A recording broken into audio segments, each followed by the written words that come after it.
আচ্ছা, তুমি কেমন আছো? আপনি কেমন আছেন? এই তুই কেমন আছিস? তোর কেমন লাগছে? তোমার কি ভালো লাগছে? আমরা সবসময় এই প্রশ্ন উত্তরগুলো খুব সহজ করে দিই।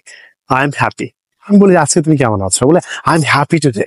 আমরা সবসময় আই এম হ্যাপি না বলে আমরা কিছু অ্যাডভান্স বাক্য বলতে পারি।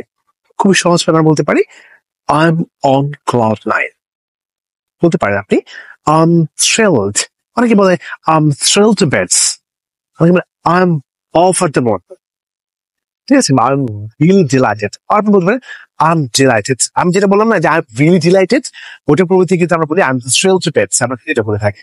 সো এরকম সহজ কিছু অ্যাডভান্স বাক্য বলার মাধ্যমে আপনি কিন্তু আপনার ইংলিশ স্পিকিংটাকে আপনি অ্যাডভান্স লেভেলে নিয়ে যেতে পারেন। সো আপনি যেটা করবেন, সবসময় সহজ বাক্যগুলোকে না বলে আপনি কিছু অ্যাডভান্স বাক্য ব্যবহার করার ট্রাই করবেন। সেই অ্যাডভান্স লেভেলের বাক্যগুলো ব্যবহার করার মাধ্যমে আপনি কিন্তু আপনার স্পিকিংটাকে আপনি ডেভেলপ করতে পারবেন।